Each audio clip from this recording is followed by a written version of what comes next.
sects. We've seen the different opinions. And the Prophet ﷺ said, who will be the saved sect? Who will be the Najiyah, the saved sect? The Prophet ﷺ said in hadith, this will be the Sabr al-Azam, the greater majority. Who is the greatest majority since the time of the Prophet ﷺ all the way to now? It's the Ahl Sunnah wal Jama'ah. They are the greatest majority. They are far bigger than any other sect in the world. Every other sect in comparison is minimal. So now I bring you hadith from the Prophet ﷺ. Sahih hadith to forward my point in this respect. Let me tell you something. In the time of Sayyidina Umar, radiallahu ta'ala, when he was Amir al-Mu'mineen, the people came to Sayyidina Umar, radiallahu ta'ala, and they complained to him. They complained to Sayyidina Umar. And they said, Ya Umar, radiallahu ta'ala, our Imam, we have a problem with him.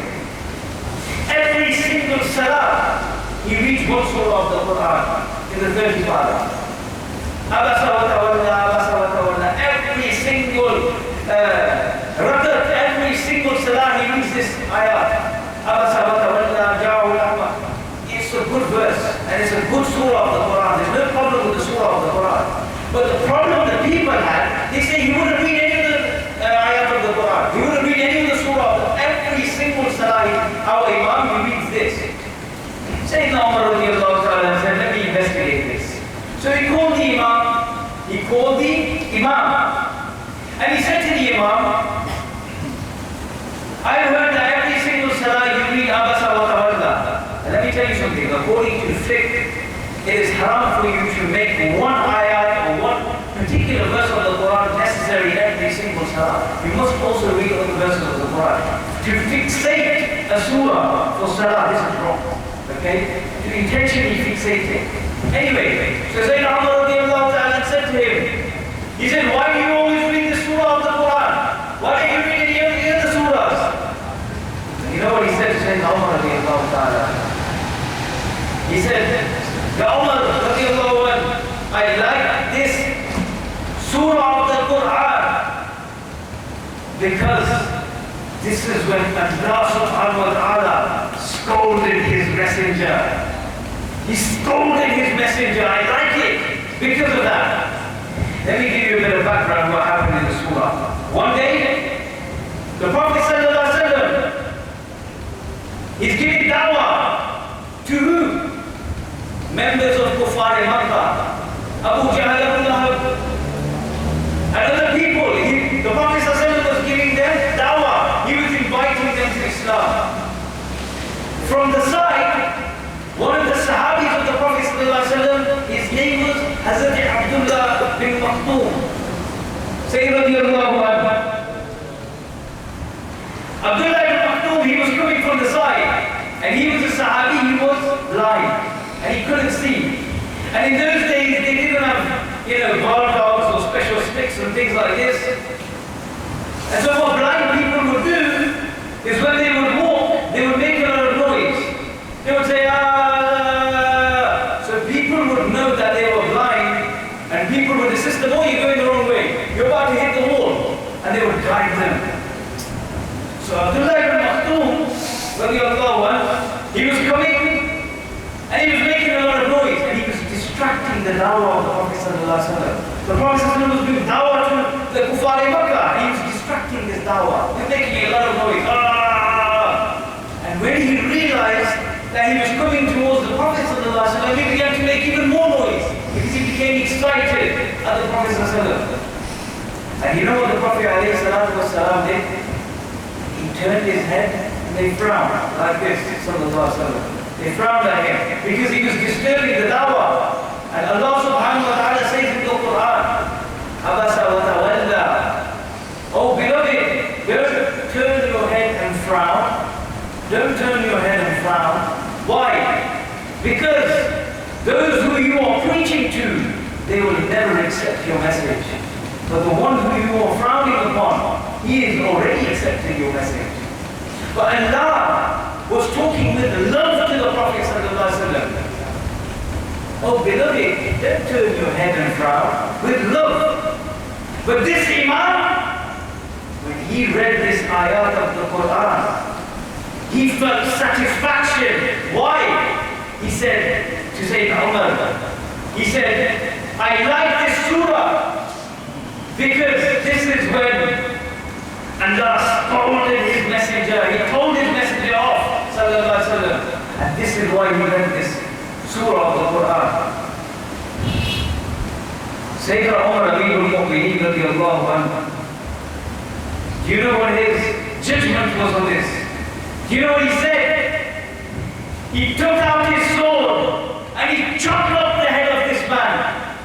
And he said, anybody who reads the Quran to belittle and degrade the status of Sayyidina Muhammad Rasulullah sallallahu alaihi wasallam, he no longer should have the right to live in this world. He's not a Muslim. He's outside the fold of Islam. And he should no longer have the right to live in this world. This was the fatwa of Sayyidina Umar radiallahu ta'ala. Why? Because this man, his aqidah, it stunk. It stunk. It was low, and he wished to degrade the Prophet sallallahu alaihi wasallam. This was the fatwa of Sayyidina Umar radiallahu ta'ala. We call ourselves people who follow the Salaf, then follow the Salaf. Follow Sayyidina Umar radiallahu ta'ala. This is what he said. Let me bring you another hadith. This was after the time of the Prophet. The hadith I'm going to tell you now was in the time of Rasulullah. In the time of Rasulullah. A man was made Imam of a certain area in the Arabian Peninsula. And one day he came to read Salah. And you know who his muqtadi were? You know who used to pray behind him?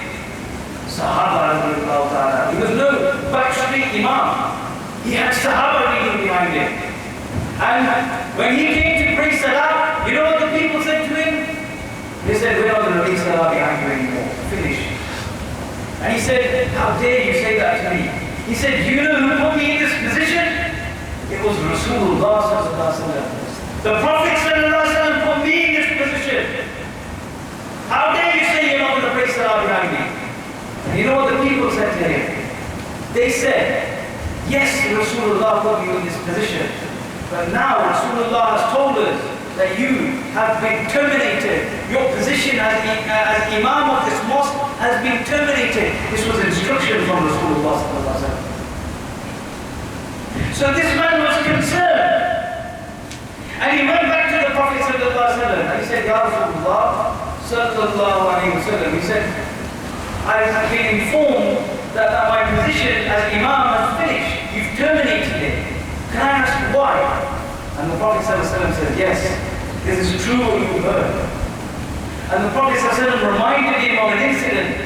He said, remember one day, you was walking in Makkah. You was walking in Makkah Mukarramah. He said, saliva generated in your mouth, spit. And you expectorated to the floor. You spat to the floor. Do you remember this? And you know what this former Imam said? He said, Ya Rasulullah, yes, I remember this. I spat to the floor. And the Prophet said, you know something? You spat towards the Kaaba, in the direction of the Kaaba. And the Prophet said, anybody who spits in the direction of the Kaaba, he has disrespected the Kaaba. And he no longer has any right to lead as an Imam in this world. Because he disrespected the Kaaba. Let me tell you something. The Kaaba is great, huh? The Kaaba is very great. Everybody knows this. But the Prophet ﷺ said, one believer is greater than the Kaaba. And every day we disrespect our brothers and sisters. We steal from them, we lie from them, we lie to them. We deprive and violate their rights. We beat our wives when we go home. We read a couple of salah, we grow a beard and we look down at people. We think we're better than them. We disrespect the mu'min. and the people of this ummah. And this man was disqualified for spitting in the direction at the Kaaba. He didn't even spit at the Kaaba. His intention was not to disrespect the Kaaba. And the people who are on this earth today, they disrespect Rasulullah sallallahu alaihi wasallam. They degrade his status. They say he's our brother, a normal one like us. Imagine the status of these people. And let me tell you this. If this Imam was disqualified for spitting and disrespecting the Kaaba, we can learn from this that even for Imams, there's a certain criteria which we must follow. Even for Imams, they must be of a certain caliber for us to pray salah behind them. Otherwise, the Prophet ﷺ will not disqualify this man, right? These days I hear this thing. They say, you can't stand like this and read ta'zeem upon the Prophet ﷺ. What a joke! What a joke! You can't stand like this and read ta'zeem. Everybody does it. Everybody does it. You know my Shaykh, Maulana Zayn Siddiqui, he was in one part of the world one time, and an alim came to him, a Wahhabi alim, and he said to him, you're a Shaykh, you stand like this, you read ta'zeem, this is shirk. You can't read salam upon the Prophet like this, it's shirk. You know what my Shaykh said to him, my teacher? He said to him, tell me, when do you stand like this and read salam upon Allah first? Do you read salam on Allah? You can't read salam on Allah, because Allah is salam. You can't send salam to Allah. You can't make dua for Allah. Firstly, so it can't be shirk, right? So my Shaykh said to him this.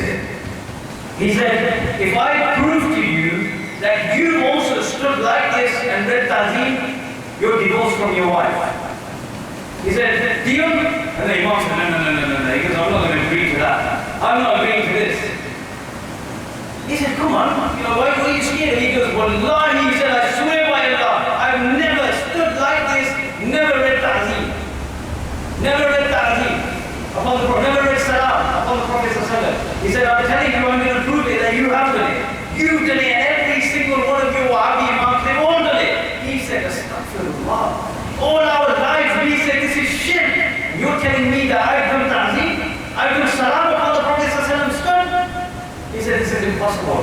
He said, I don't say to you, I'll divorce my wife. But come on, if you think you can prove it, prove it. And my teacher said to him, when was the last time you read salat from janazah? And he said, 2 weeks ago. And he said, right. And the Imam did the first takbir, what did you read? And he said, yeah. And he said, then the Imam did the second takbir, what did you read? And he said, oh dear. And then he went quiet. And my teacher said to him, were you stood up or were you sat down? He said, I was stood up. He said, was your hands here or were they here like this? And he said, they were here like this. And he said, did you read salam upon the Prophet sallallahu alaihi wasallam? He said, I read salam upon the Prophet sallallahu alaihi wasallam. And he said, and my teacher said, the difference is this. We read ta'zeem standing. You read ta'zeem standing. But after you've read it, Allah goes further before your eyes. You can't even see this. It's the most silly, you can't see this. All their life they say shirk, they do it themselves. How silly is this? This is what I'm telling you. Wahhabi Aqidah can disprove very easily by using the Quran and the Hadith. Very easily you can disprove it. Why? Because that which is right will always preside over that which is false. Let me tell you one final hadith of the Prophet sallallahu alaihi wasallam. One final hadith of the Prophet sallallahu alaihi wasallam, and I inshallah will conclude on this. One day, this is in the time of Rasulullah sallallahu alaihi wasallam. A Jewish man and a Muslim man, they had a dispute. They had contention with each other. And they decided we should go to somebody to be a judge over this dispute. And you know what the Jewish man said? He goes, let's go to the Prophet sallallahu alaihi wasallam. Look at this. The Jewish man said, let's go to Rasulullah sallallahu alaihi wasallam. Why? Because the Jewish man knew Rasulullah sallallahu alaihi wasallam was sincere. And he would much rather go to the Prophet sallallahu alaihi wasallam. So the Jewish man, the Muslim man, he's like, we're going to the Prophet ﷺ. I'm Muslim, I'm in Ummati, I read his kalima. The Prophet is going to rule in my favor. So they went and they presented their dispute before the Prophet ﷺ. And you know what the Prophet ﷺ said after they had heard and they had considered this dispute? You know what they said? They said the Jewish man is correct, he is right, and the Muslim man he is wrong. SubhanAllah, look at this. The Prophet ﷺ's eyes weren't blurred to justice. The Prophet was just more than anybody in this world. He declared in favor of the Jewish man. The Muslim man was very angry. He said, I read his kalima. And he ruled in the Jewish man's favor. He couldn't accept this. So you know what he decided? He said, let's go to somebody else. And he thought about it and he thought, let's go to Sayyidina. He said, let's go to Sayyidina Umar radiallahu ta'ala. Why? Because Sayyidina Umar was ashidda min al-kuffar. He was harsh upon the kuffar. He was known to be harsh upon the kuffar. So he said, let me go to Sayyidina Umar. He will definitely rule in my favor. Definitely rule in my favor. So they went there and they presented the dispute. Sayyidina Umar heard this. And you know what the judge does? He hears both sides. And before he retires to his chambers, before he retires to his officers to make his decision, the Jewish man said, Ya Umar, said, I want to tell you one thing before you go. He said, we've just been to the court of the Prophet Muhammad sallallahu alaihi wasallam, your Prophet, and he has ruled in my favor. He has ruled in my favor. So you know what Sayyidina Umar radiallahu did? He went into his chambers, he took out his sword, and he chopped off the head of this man who claimed he was a Muslim. And he said, the fatwa of Umar is this: anybody who undermines the authority of Rasulullah sallallahu alaihi wasallam, his punishment is death, and he no longer deserves to live in this world. And then the people, the non-Muslims, they began to stir up this whole thing. Because the rule in Islam is if one Muslim kills another Muslim, he will go to hell forever and ever. Khalidina fiha abada. He will go to hell. So they were saying Sayyidina Umar should be, he's killed a Muslim, he's done an offense. And they were trying to stir things up. And the Prophet ﷺ remained silent on this issue. Why? Because it directly involved and implicated the Prophet ﷺ. So they remained silent on this issue. Who answered for the sake of the Prophet ﷺ? Allah subhanahu wa ta'ala answered for the sake of the Prophet ﷺ. And Allah said in the Quran, فَلَا وَرَبِّكَ لَا يُؤْمِنُونَ حَتَّى يُحَكِّمُوا فِيمَا الشَّجَرَ بَيْنَهُمْ. Allah says, oh beloved, Allah said, I swear by your Lord. Allah was talking to the Prophet ﷺ. He said, until these people don't accept you to be the final arbitrator, to be the ultimate supreme court of justice, to be the final lawmaker, until then, la yu'minun, they will never be mu'mineen. They will never be in Islam. And you know what the ulama say about this man who was killed? They say he didn't die kafir. There's one thing when you commit kufr and you become kafir. This man was given a different status. Murtad. Murtad. You know what murtad is? Murtad is so bad that if you become a murtad, it's like you never ever came into Islam. You're out of Islam so bad, it's like you never came into Islam. Kafir is somebody who was previously Muslim. But murtad is like you've never been in Islam. This is the status this man was given. For rejecting the authority of the Prophet ﷺ, for belittling the authority of the Prophet ﷺ. And let me tell you this, Imam Ibn Kathir, rahimahullah ta'ala, he says, and Imam Qadi Ayaz, in his Muhammad the Messenger of Allah, he says, they say in their books, they say anybody who disrespects the sandal, the Mubarak Nalayn, the sandal of the Prophet ﷺ, anybody who disrespects it, he's kafir and he's outside the fold of Islam. Now imagine disrespecting the Prophet ﷺ directly. Saying bad things about the Prophet ﷺ directly. Can you believe or can you imagine the danger Brothers and sisters, the Quran and Hadith have made things very clear for us. The example of the Sahaba radiallahu ta'ala is very clear for us. And I know, I said the previous Hadith was the final Hadith, but just for barakah, because this is the celebration of Mawlud and the birth of the Prophet ﷺ, because if he didn't come, we would have nothing. We wouldn't have Islam. We wouldn't have the treasure of Islam. So we celebrate his coming and showing happiness at his coming on this earth. This is also celebrating the birth of the Prophet ﷺ. And let me tell you this. This is Hadith in Bukhari. A man came to the Prophet ﷺ and he said, Ya Rasulullah ﷺ, he said, when will the final hour come? Shaykh is listening, he hears this. And if I'm wrong, correct me. The man said, when will the final hour come? And you know what the Prophet ﷺ said? He said, what have you prepared for the final hour? You're asking about the final hour. What have you prepared for it?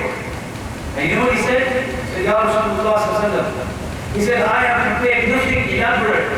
I have no elaborate salah. I have no elaborate worship or zakah that I've given. I have nothing prepared of status that I can present to Allah on the day of judgment. And he said, well, Ya Rasulullah sallallahu alaihi wasallam, I have one thing. And the Prophet said, what is that? And he said, I love you, Ya Rasulullah sallallahu alaihi wasallam. He said, I love you. And you know what Rasulullah sallallahu alaihi wasallam said to him? He said, Anta ma'man ahbabta. You will be raised with those whom you love. You will be raised with those whom you love. And whilst this isn't a license, and this doesn't mean that we should stop praying and stop doing ibadah, no. But it shows how important it is for us to love Sayyidina Muhammad Rasulullah sallallahu alayhi wa sallam. Brothers and sisters, there's many people out there who wear these robes, who grow beards and wear turbans, and they tell you that this is the Aqidah, this is what we should believe, this is what we should believe. But the Prophet ﷺ warned us that there would be 73 sects. And he warned us, and he gave us signs on what the true sects are. And if you want to be in the true sect, then the Ahl Sunnah wal Jama'ah, every single belief from the Ahl Sunnah is from the Quran. Every single belief is from the Quran. And these people don't come forward to speak to us because they will become disproved. And if there's something that we can't answer, there's nothing that our Shaykh and our teachers can't answer. May Allah subhanahu wa ta'ala open our hearts, protect us from these people who are clearly not from amongst us, as we've seen from these hadiths. And may Allah allow us to gain the true ilm of the Quran and the Sunnah in the footsteps of the Sahaba radiallahu ta'ala and in the footsteps of Sayyidina Muhammad Rasulullah sallallahu alaihi wasallam. Everybody say Ameen. وَمَا عَلَيْنَا إِلَّا الْبَلَاغُ. For your effort to this country and enlighten us of Islam and our belief. It is said in one of the hadiths, the very strong hadiths of the Prophet said, he's not afraid of the Muslims going back to idolatry, but he's afraid that the day will come that the Muslims will have money and possessions in life, and they will forget the remembrance of Allah, and you stray from the Sunnah of the Holy Prophet Muhammad. That is why we find so much of problem in the Muslim world. We are straying from the Sunnah, brothers and sisters. When we stray from the Sunnah, we will be whipped with the rod. So we call the brother of this Jamaat right now to read a portion of this hadith. Okay, our